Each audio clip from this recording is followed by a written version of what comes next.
Talk about psychopharmacology, neurotransmitters, drugs, and behavior.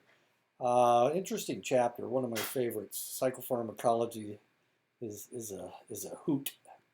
So let's go ahead and get started. Most drugs affect the brain and behavior by changing synaptic transmission. Axons release a chemical that either excites or inhibits the attached neuron. This is called a neurotransmitter or merely a transmitter. The first transmitters to be discovered were the amine transmitters in 1940.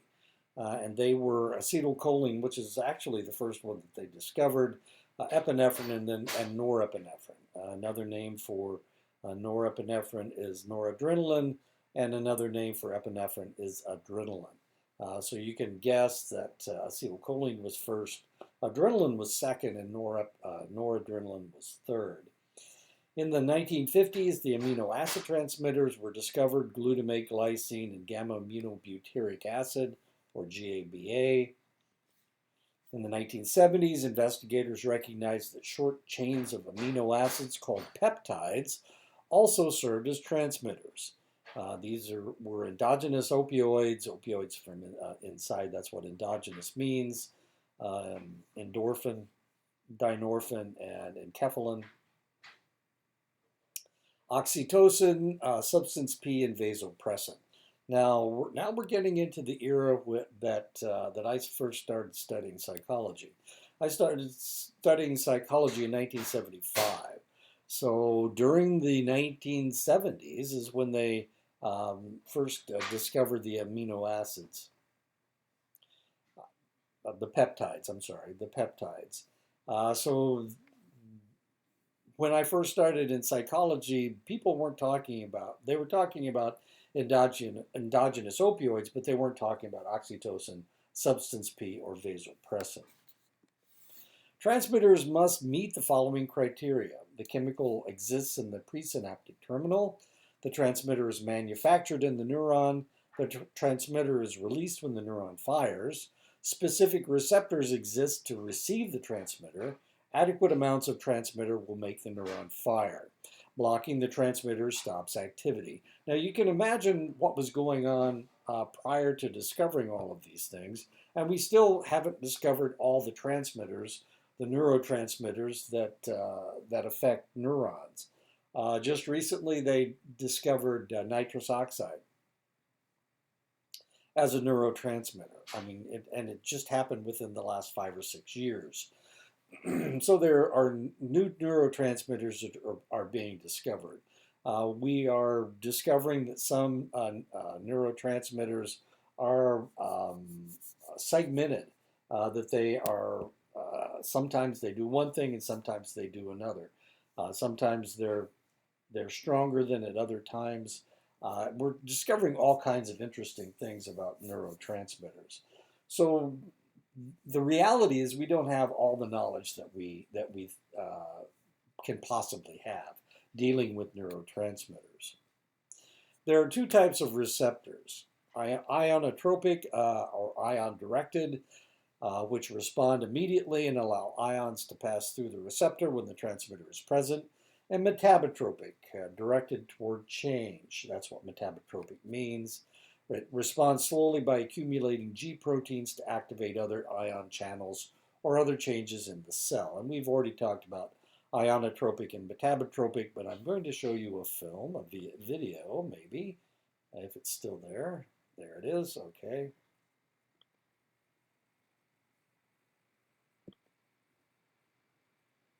When a ligand binds to the receptor site on the outside of the cell membrane, the G protein changes conformation, and guanosine triphosphate replaces the guanosine diphosphate on the alpha subunit of the G protein.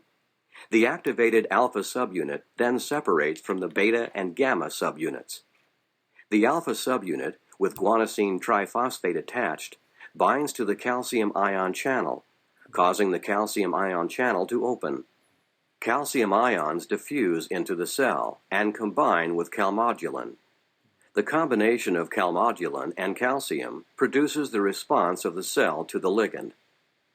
Phosphorylase activity removes a phosphate from the guanosine triphosphate, leaving guanosine diphosphate bound to the alpha subunit.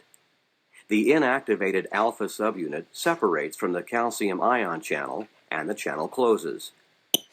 The alpha subunit recombines with the gamma and beta subunits, and the G protein recombines with the receptor. Ligand, of course, is another name for neurotransmitter. There we go. And that's how metabotropic receptors work. Very slow. Acetylcholine was the first neurotransmitter that was discovered. Acetylcholine is contained in cholinergic nerve cells. The nucleus basalis and the medial septal nucleus in the basal forebrain are cholinergic cells that project to the hippocampus and amygdala to promote memory. Cells in this area are often destroyed in Alzheimer's disease. And of course, acetylcholine has to do with movement. It also has to do with memory.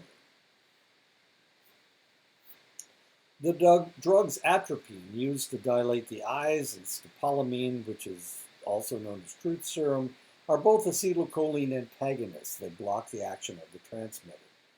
The pedunculopontine nucleus and the laterodorsal tegmental nucleus control sleep and are cholinergic cells. There are two main types of acetylcholine receptors, nicotinic and muscarinic. Nicotinic receptors are ionotropic and have excitatory functions. Muscarinic receptors are metabotropic and can be excitatory or inhibitory. There are 5 transmitters classified as monoamines in 2 groups: catecholamines, norepinephrine, epinephrine, and dopamine, and indolamines, serotonin and melatonin. Dopamine is one of the most abundant transmitters. It is found all over the brain, but 2 of the more important areas is the mesostriatal system and the mesolimbocortical system. The mesostriatal system, this system includes the substantia nigra to the striatum, caudate, and putamen. This area of the brain does not actually have very many nerve cells, so what nerves are there can control thousands of synapses. Degeneration of this system can result in Parkinson's disease, which causes tremors and even paralysis, and so the area is crucial to motor control. This can be caused by aging in select individuals, drug abuse, or frequent and prolonged head trauma. Boxers and now football players and soccer players. There's one very famous person that has developed Parkinson's disease, and that's Michael J. Fox. Michael J. Fox is not old, and he was not a boxer, a soccer player, or a football player. His Parkinson's was caused probably by drug abuse and a genetic proclivity toward Parkinson's disease. And there are all the areas that we were just talking about. And there's a substantia nigra that is affected with Parkinson's disease. The mesolimbocortical system area is just in front of the mesostriatal area. This area projects into the limbic system, the amygdala, the hippocampus, and the nucleus accumbens. Overstimulation of this area and the dopamine pathways seem to cause schizophrenia. 5 types of dopamine receptors have been identified: D1, D2, D3, D4, and D5. D1 and D5 react in similar manners, but very much different from D2, D3, and D4. Antipsychotic drugs that bind D2 receptor sites relieve the symptoms of schizophrenia. Norepinephrine, or noradrenaline, is released from 3 different areas in the brainstem. The impact of the neurons producing norepinephrine expands broadly throughout the cerebrum, cerebellum, and spinal cord. This transmitter is believed to affect a broad range of behavioral and physiological functions. Sorry, I needed a drink. Serotonin is classified as an endolamine and a subclassification of monoamines. Large areas of the brain are controlled by serotonin-producing neurons. Few neurons actually release serotonin. The main grouping is an area of the brainstem called the raphe nuclei. 15 types of serotonin receptors have been identified. And here are the raphe nuclei. Whoops, I don't have a... Oh, wait a minute. I don't have an arrow. Here's the raphe nuclei. Amino acids as transmitters. Some amino acids act as neurotransmitters. Excitatory amino acids, glutamate, glutamate and aspartate. Glutamate is the most common excitatory neurotransmitter. Inhibitory amino acids, gamma-aminobutyric acid, or also known as GABA. It's the most common inhibitory transmitter, and glycine. The ionotropic receptors, glutamate uses both ionotropic receptors and metabotropic receptors. The ionotropic receptors are AMPA receptors. AMPA receptors are able to increase with learning, accelerating the processing function. Kainate receptors and NMDA receptors. NMDA is involved in information processing. So we have learning and information processing, AMPA and NMDA. Glutamate has a feature known as excitotoxicity, whereby a neuron that is depolarized due to injury or stroke will die. Glutamate is cleared by astrocytes. These are, of course, a glial cell. GABA receptors can be divided into 3 types, A, B, and C. GABA-A receptors contain chloride channels and are ionotropic. GABA-B receptors are metabotropic. GABA-C receptors are ionotropic with chloride channels, but they have a different function than GABA-A receptors. Drugs that block the actions of GABA can cause seizures. Many peptides have a prominent role in the brain as neurotransmitters. Opioid peptides such as endorphins, the enkephalins, and dynorphin, substance P, cholecystokinin, neurotensin, and neuropeptide Y are found in the gut and the spinal cord. Pituitary hormones, oxytocin, and vasopressin. These are all peptides. Neurotransmitters work on just select receptor sites that contain a receptor for that select neurotransmitter, and this is known as the lock and key structure. Most neurotransmitters work on more than one receptor. For example, acetylcholine in the muscles excites muscular activity, while in the vagal nerve, it inhibits functioning of the heart and digestive tract. The neurotransmitters in the body are known as endogenous ligands, internally occurring neurotransmitters. Man-made drugs or exogenous ligands work because they either act as a neurotransmitter and inhibit the neuron, or they block the action of the transmitter and keep it from affecting the neuron. Some drug molecules bind to the receptor molecule for a long time, while others only for a short time. A drug with a high affinity for a receptor will stay with the receptor longer, so less is needed to be effective. A drug with a low affinity for a receptor will require a higher concentration of the drug to be effective. If both a high and low affinity drug is present, the drug with the high affinity will interfere with the low affinity drug. Agonists do the same work as the transmitter, and antagonists block the job of the transmitter. Some drugs bind the receptor and make the receptor do the opposite of what they were intended to do. For example, inhibit to excite or excite to inhibit. These drugs are called inverse agonists. Some drugs bind to the receptor in a place that does not bind the transmitter. When the transmitter binds to the receptor, the drug does not allow the transmitter to activate the neuron. Since the drug does not bind in the transmitter receptor site, It is called a non-competitive antagonist. Drugs that act in a similar manner but activate the neuron are known as a non-competitive agonist.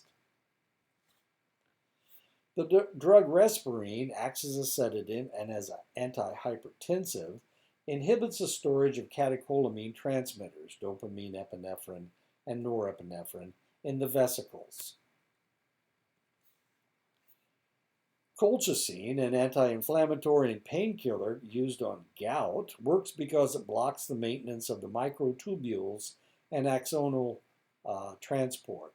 Caffeine competes with the inhibitor at adenosine, thus preventing the inhibitory effect, giving you the ability to have more energy because it blocks the inhibitor.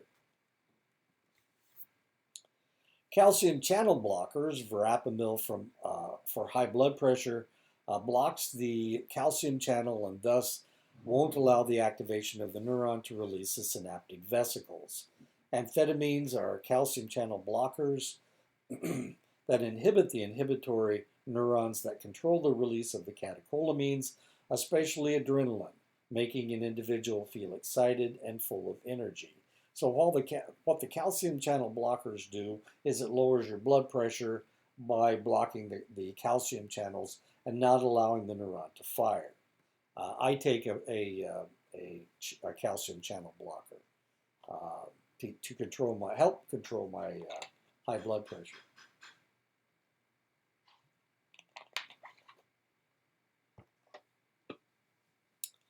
Black widow venom causes the over-release of acetylcholine and eventually seizures. Cocaine and amphetamines inhibit reuptake mechanisms, prolonging synaptic activity. Selective serotonin reuptake inhibitors, SSRIs, such as Prozac, Paxil, and Zoloft, prolong the synaptic activity of serotonin, which in turn combats depression. This is also how it decreases the sex drive, which is regulated by testosterone in the hypothalamus and controlled by serotonin. So because it increases the amount of serotonin, it controls the testosterone even more, and that's why it decreases the sex drive. Testosterone, the more testosterone you have in your hypothalamus, the stronger your sex drive. Alcohol increases the number of receptors for the inhibitory transmitter GABA. Antipsychotic drugs block dopamine receptor sites. Curare blocks nicotinic acetylcholine receptor sites. Physostigmine is a drug given to Alzheimer's patients to increase memory. It works because it inhibits acetylcholinesterase, the enzyme that breaks down acetylcholine in the synaptic cleft. This allows acetylcholine to stay in the synapse longer, and since acetylcholine activates memory, it leads to an improved memory. Opiates are analgesics. Analgesic is just a fancy word for painkillers. Opiate receptors are found in the limbic and hypothalamic areas of the brain, as well as in the gray matter of the brainstem. Synthetic opiates, Demerol, can be injected directly into the spinal cord to cause pain blockage. Endorphins are endogenous opiates. Endorphins are released with physical activity or select physical manipulation, such as massage, bathing, or breastfeeding. Endorphins tend to not only block pain, but energize as well. Marijuana is the most widely used illegal drug in the United States. The main active ingredient in marijuana is tetrahydrocannabinol, also known as THC. The human brain actually maintains receptor sites that turn out to be cannabinoid receptors. For a long time, endogenous ligands could be discovered.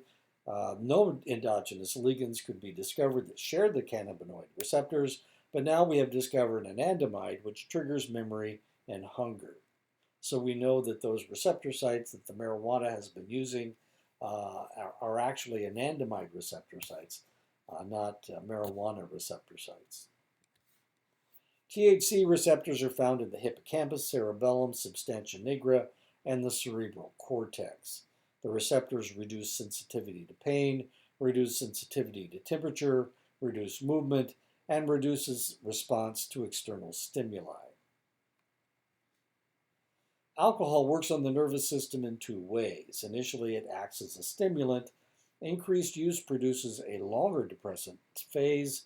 Prolonged use of alcohol can damage nerve cells.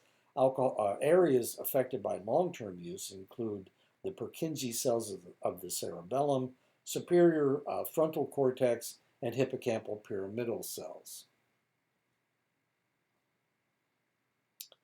Drinker versus a non-drinker. As you can see, there's a lot more interference with the drinker than the non-drinker. Alcohol activates the GABA receptor, increasing postsynaptic inhibition. Euphoria when drinking may be stimulated by dopamine activation.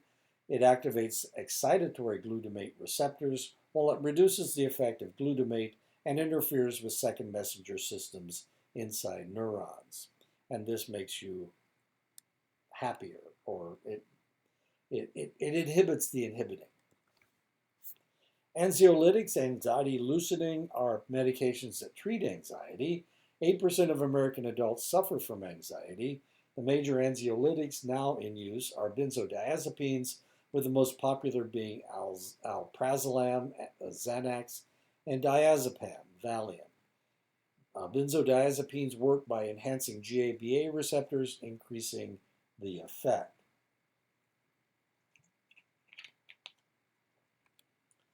Benzodiazepines mirror the reduction of stress produced by allopregnanolone, a hormone derived from progesterone. Allopregnanolone binds to the GABA receptors, increasing the effectiveness of GABA. GABA in turn inhibits the release of corticotropin-releasing hormone, which triggers the stress response. Alcohol increases the level of allopregnanolone and the brain, creating the calming effect of alcohol. Stimulants are drugs that lead the brain to states of more excitation than inhibition. They have an alerting and activating effect. Some act by stimulating excitatory neurotransmitters. Some act by blocking normal inhibitory processes, as caffeine does with adenosine. Until the advent of milder cigarettes, nicotine was not widely used. Because of the mildness of cigarette smoke, it is more readily drawn into the lungs and thus is able to cover a large surface of the lungs. The harsher forms of tobacco tend to only come in contact with the mucous membrane because it's so harsh that you can't draw it down into your lungs. That would be pipe tobacco and cigars. Nicotine activates the acetylcholine receptors known as nicotinic receptors. These receptors are found primarily in the neuromuscular junctions and in the neurons of the autonomic ganglia. Nicotine works on the body by increasing the heart rate, by stimulating the synaptic nervous system, and by stimulating the release of epinephrine. Cocaine is synthesized from the coca shrub. In their natural and more diluted form, the coca leaves do not produce either an extreme reaction or the possibility of addiction. Increased endurance, lower sensitivity to hunger, and a vague sense of well-being. Synthesized into concentrated powder or crystals, which are known as crack, the effect is much stronger. As a powder, it is snorted through the nostrils for rapid lung diffusion and thus rapid entry into the bloodstream. Crack, when smoked, enters the bloodstream even faster. Cocaine blocks norepinephrine receptors and allows more of the transmitter to circulate in the brain. Because cocaine is a vasoconstrictor, it increases the blood pressure and induces greater heart activity. This can lead to stroke of the newly initiated or the experienced user. Oddly, cocaine leads to less activity in the frontal lobe, the seat of intellectual function. Even after stopping the use of cocaine, the brain does not return to normal metabolism for several months. Children exposed to cocaine in the womb may suffer from irreversible harm to the development of the brain. Cocaine seems to interfere with the inability to focus attention and with some intellectual functions. Amphetamines and methamphetamines have a similar structure to that of the catecholamine transmitters epinephrine, norepinephrine, and dopamine. The amphetamines cause a release of these transmitters from the synaptic vesicles without a nerve impulse. Oddly, cocaine leads to less activity in the front. Oh, I've already said that. And I've already done that. After the release of the transmitters, the amphetamine enhances the activity by blocking the reuptake of endogenous transmitter, competing with endogenous transmitters for the enzyme that inactivates them. Thus, the amphetamines prolong the presence of the endogenous transmitters in the synaptic cleft. For the short-term effect of amphetamines, it heightens alertness to a state of euphoria. It wards off boredom. It promotes sustained efforts with little rest and lowered fatigue. However, quality of work is not enhanced. It increases motivation but not cognitive ability. Amphetamines affect the autonomic nervous system by producing high blood pressure, giving you tremors, giving you dizziness, sweating, rapid breathing, and nausea. Long-term use of amphetamines, tolerance, progressive loss of effectiveness of the drug. This may be due to excitotoxicity. It actually kills nerve cells. Sleeplessness, severe weight loss, general deterioration of mental and physical conditions.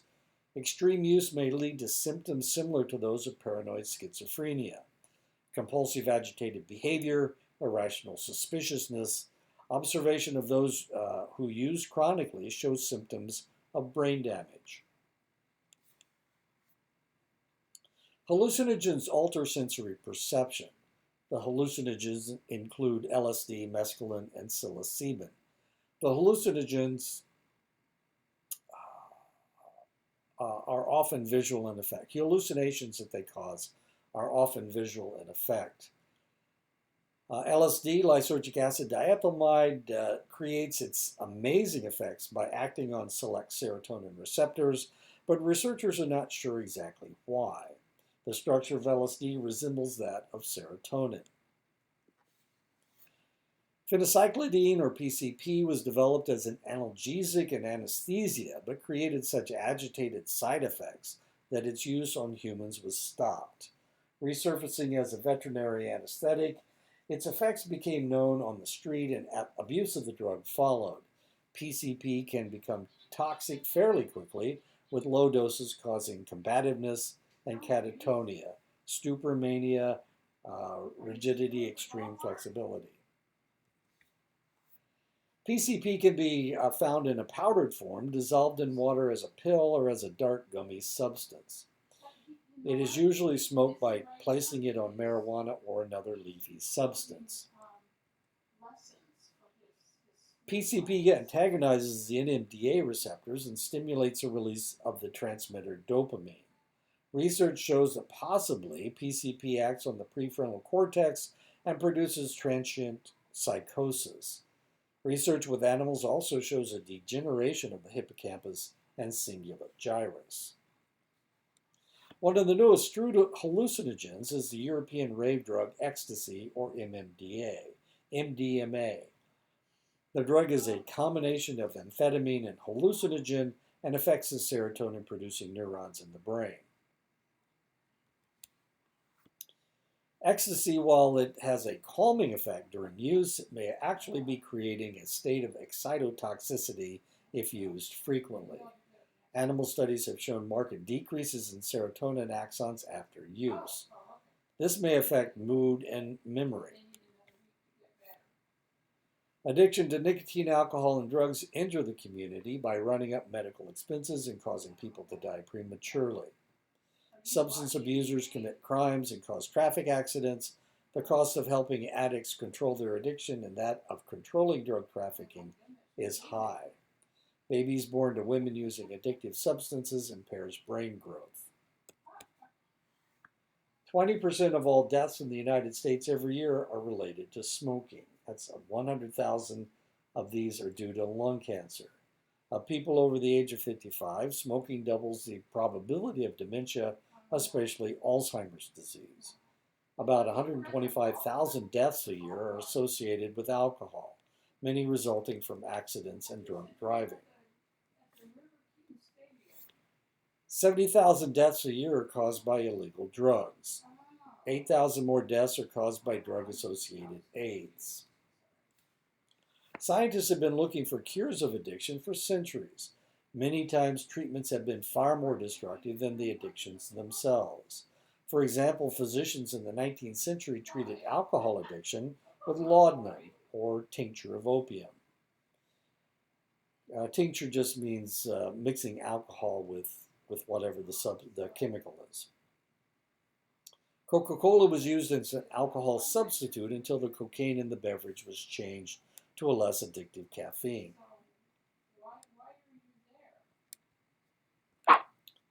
Since each drug has different effects on the nervous system, it is tricky creating a single model of addiction, but that hasn't stopped anyone from trying. The moral model, in a more moralistic era, people blamed drug abuse on the lack of moral character of the abuser. This model was based on an individual's need to ask for divine intervention to throw off the addiction. The disease model, not responding to the moralists that pointed their fingers at the addiction sufferers, the disease model sees addiction as an affliction that the individual acquires and which requires treatment to cure. The disease model has a large number of adherents because it does not deal with guilt and weakness as the moral model did, but sees the addiction as a chronic problem. The physical dependence model is based on the withdrawal symptoms that an individual may go through after they have used a select drug. Drugs of abuse usually produce pleasurable feelings. Withdrawal symptoms usually are the opposite effects of the effects produced when using the drug. For example, morphine is an analgesic. With intravenous use, it produces an orgasmic rush that leads to a state of serene, drowsy euphoria.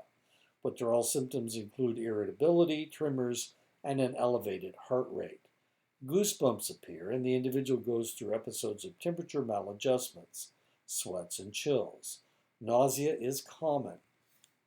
As the individual progresses through withdrawals, the physiological changes that have occurred because of the drug to compensate for the drug affect the individual. Withdrawal symptoms can be relieved by re-administering the drug. Within 15 to 20 minutes, the individual has returned to a state of euphoria instead of one of painful agitation. While some drugs have striking withdrawal symptoms, such as opiates, others do not. Cocaine and marijuana, for example, have little to no physical withdrawal symptoms. In these cases, especially with the cocaine, the individual becomes psychologically dependent on the drug.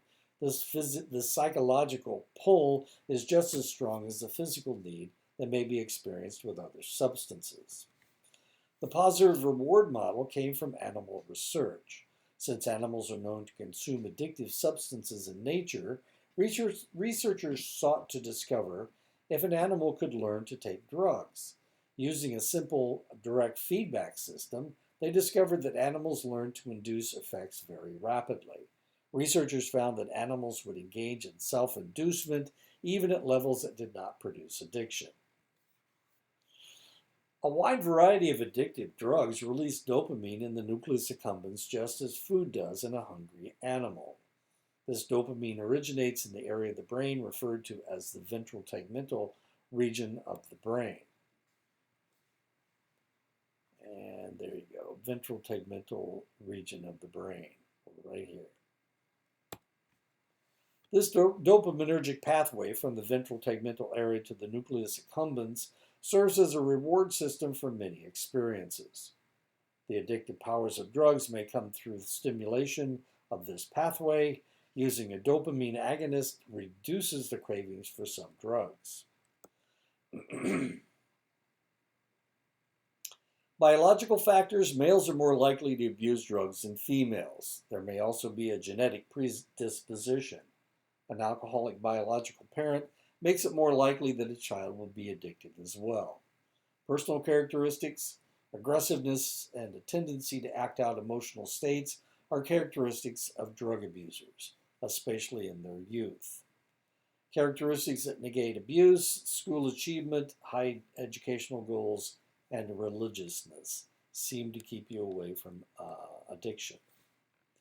Family situation factors related to drug abuse include divorce of parents and having an antisocial sibling. Strong ties to parents protects against drug abuse. Social and community factors, high prevalence of drug use in the community, especially by a peer group. It is possible to stop on your own. 90% of ex-smokers and 50% of problem drinkers seem to have quit on their own. Drugs for detoxification, drugs that control the withdrawal symptoms, agonists of drugs that produce common addiction states. Methadone is an alpha opiate receptor agonist that constrains the cravings for heroin. Antagonist to the addictive drug, naltrexone is an antagonist to the opiate receptor, blocking the effect of the drug. Anti-craving medications, substances that affect the desire for the drug. Antidepressants have been used with alcohol withdrawals. Medications that block drug metabolism. Antabuse blocks the metabolism of alcohol, producing instead acetaldehyde, which causes vomiting. Okay, and as you can see, when you smoke tobacco, you get a higher high, but when you chew tobacco, it's a more prolonged high. And that is the end of the chapter. So, that was the end of chapter 4. Next week, we'll tackle another chapter.